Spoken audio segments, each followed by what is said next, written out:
Now, if you don't mind, I'd like to start the evening with an ominous puddle of drool.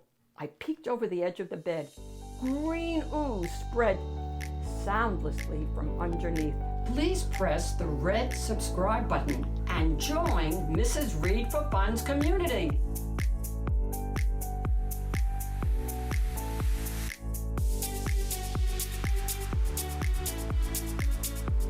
Hi everyone, this is Mrs. Reed for Fun, and the book that I'd like to share with you and your family today is called I Need My Monster by Amanda Noll, illustrated by Howard McWilliam. Tonight, when I looked under the bed for my monster, I found this note instead. Gone fishing, back in a week, Gabe. What was I going to do? I needed a monster under my bed. How was I supposed to get to sleep if my monster was gone? I tried to sleep, but it wasn't the same without Gabe. I missed his ragged breathing, his nose whistling, the scrabbling of his uncut claws. How would I ever get to sleep without Gabe's familiar, scary noises and his spooky green ooze? It was no use. Gabe would be gone for a week, and I just had to have a monster. I climbed quietly out of bed so my parents wouldn't hear me. Grown-ups have some strange ideas about monsters under beds.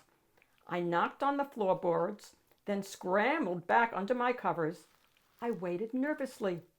Would a new monster appear? What would he be like? Would his snorting be as cheerful as Gabe's? When I heard some creaking under my bed, I knew that the substitute monster had arrived. "Good evening," said a low, breathy voice. "My name is Herbert, and I will be your monster for the evening." Herbert? What kind of a name is that for a monster? You don't sound scary at all. Have you ever scared a kid before?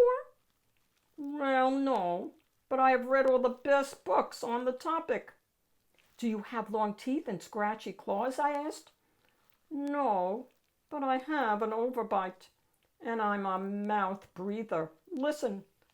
Hi-ho, hi-ho, hi-ho, hi-ho. Herbert's panting was kind of scary, but it wasn't enough for me. Listen, Herbert, I'm sorry. I just don't think this is going to work. It's nothing personal, but I really need a monster with claws. Becky, Herbert complained. As you wish. I'll go. There was some more creaking, then Herbert was gone. Some scratching warned me that a second monster had appeared. Good evening, he said in a high, silky voice. My name is Ralph. I understand you need a monster with claws. If you would please lean over, I will hold out an arm for inspection. I crouched on the edge of the bed, hoping to see a horrible shaggy arm with sharp, ragged nails. Instead, I was surprised to see sleekly brushed fur with smooth, shiny claws. Excuse me, I don't mean to be rude, I asked, but is that nail polish on your claws? Yes, it is, Ralph replied. I believe professional monsters should always be well groomed. I could tell that this was not going to work either. I'm sorry to disappoint you, Ralph, but I need a monster with scary claws. Like Gabe's, I thought. I heard some more scratching, and I knew Ralph was gone. A minute later, a third voice from under the bed rasped. Check out these claws, kid. I gathered my courage and peered over the edge. The claws were impressive, jagged and dark and razor sharp. So far, so good. I was a little nervous. Could you stick out your tongue? I whispered. Sure, but don't get scared. I poked through my fingers at the slimy tail slithering over the foot of my bed. That's when I noticed the bow.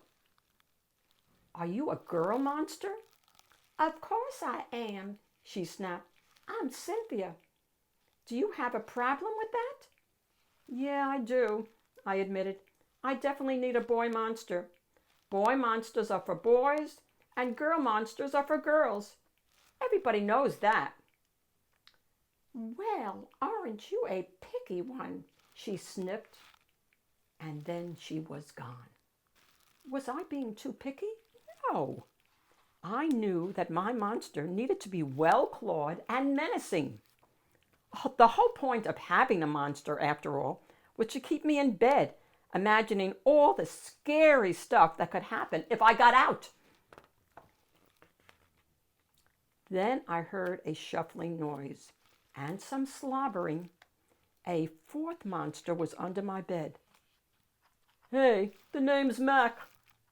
One look at his claws proved that Mac was a big, scruffy boy monster. I shivered. Maybe this one would work out. These are excellent claws, but you have a long tail, I leaned over to see. No. My tail is stumpy, Max slurped, but I do have an unusually long tongue. Why would I be afraid of a long tongue? I asked. Oh, I don't know, he said, trying to sound terrifying. You never know when I might lick you. I fell back on the bed laughing.